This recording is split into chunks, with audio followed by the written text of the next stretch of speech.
Hello everyone, Tim Jackson here, Pets to Impress, where paws come first. So today marks the 75th anniversary of VA Day, which was victory in Europe. No doubt most people within the country are celebrating that victory. I know obviously we have social distancing in place, but I know a lot of people have got street parties and things going on to celebrate this amazing landmark. 75 years ago we had victory as a country, as a nation. We had victory. Now, yes, today is about celebrating, and it's about raising a glass and thanking those that were thanking the heroes that were part of World War II. But I also wanted to take this time to pay tribute to the canine friends that also ultimately played a massive role in World War II. Now, on May the 5th, 1941, there was a campaign issued by the War Office inviting owners to lend the army their dog. And there was a lot of backlash as it goes. There was a lot of people saying, nah, this isn't a good idea.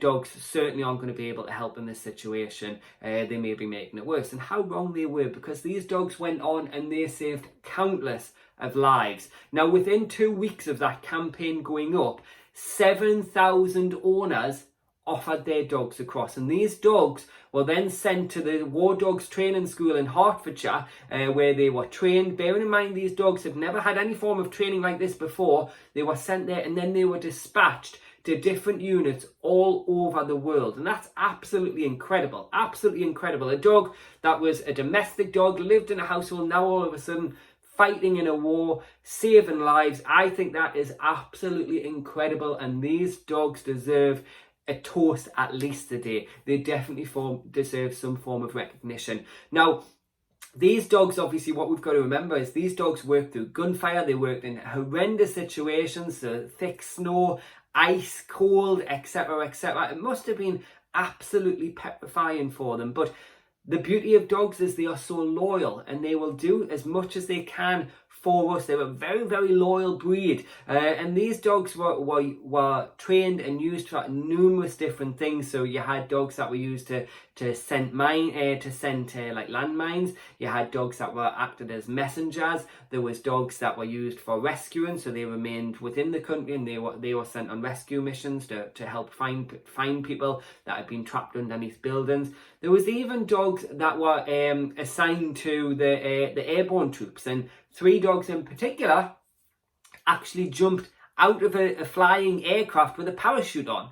Now, that in itself is just an incredible image to even think of. A dog parachuting however many thousand feet from the sky. That is amazing. But these dogs did it. Now, them 3 dogs in particular, unfortunately, one was really badly injured. The second one, I think, bless it, landed in a tree. But the third one, although it was injured, it still made its way to where it needed to be, reporting to duty. Because that is how loyal dogs are. Dogs are incredible. And that's what the point I'm trying to get across. These dogs had never had this form of training before, and I don't know how long they were in training for, but it couldn't have been that long. All right, it couldn't have been that long before they were then dispatched out, and that in itself is amazing. Now, I'll always remember, because a lot of these dogs did receive medals for bravery and things like that. And a few years ago, I was actually just out of curiosity. I was there was no purpose of it. I was just doing some research into the dogs that had helped in the war and things like that. And I'll always remember this little Welsh collie, Ricky, who received it was the Dickin Medal for bravery, to acknowledge how brave he was during a mission in the Netherlands. So he was sent to the Netherlands to detect mines on the railways and in like around canals. And his commanding officer actually, so a mine went off, and his commanding officer was actually killed as a result of that explosion. Ricky was really, really badly injured, and he actually had a really severe injury to his head. He had cuts and bruises, but the amazing thing is he got up.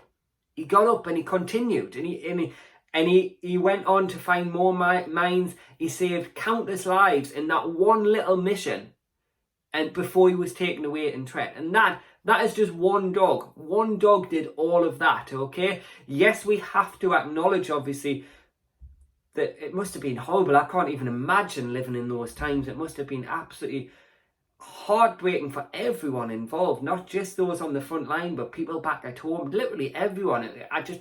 I hope we never have to come into a situation like that again.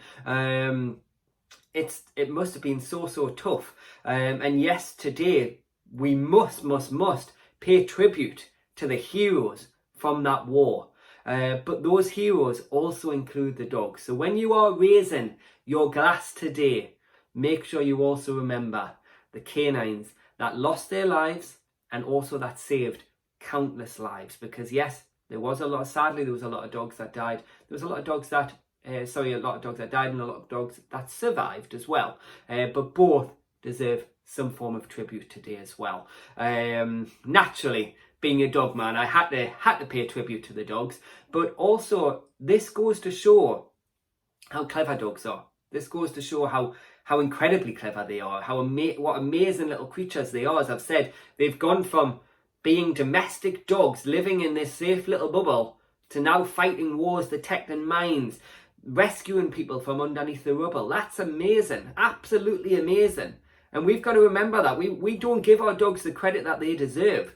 Our dogs are a lot more intelligent than we actually believe. We've got to remember that, all right? Dogs are able to do anything, all right? Dogs are such clever and incredible little creatures, all right? So if you're struggling with any form of training, any form of behaviour, just remember, all right? Yes, it's frustrating, but remember there is something that can be done. Because if we look at those lovely, lovely dogs within the war that literally went from this quiet little house to a training school to then be dispatched around the world and save all these countless lives, trust us, we can do something to help your dog as well. And if you want to know how you can help your dog, then you know what, get in touch. Pick up the phone, send me a message, all right? But today, I want you to raise your glass not only for the heroes, the humans of that took part in World War, but also for the canines that also played a massive part in the victory that we've seen 75 years ago today. So if anyone's got any questions or if anyone would like to add anything to today's story, then please just comment below or send me a message. If you've got any video requests for me, again, comment below or send me a message and I'll upload one as soon as I possibly can. Enjoy the rest of your day. Enjoy your bank holiday weekend. This is Tim from Pets to Impress, where paws come first.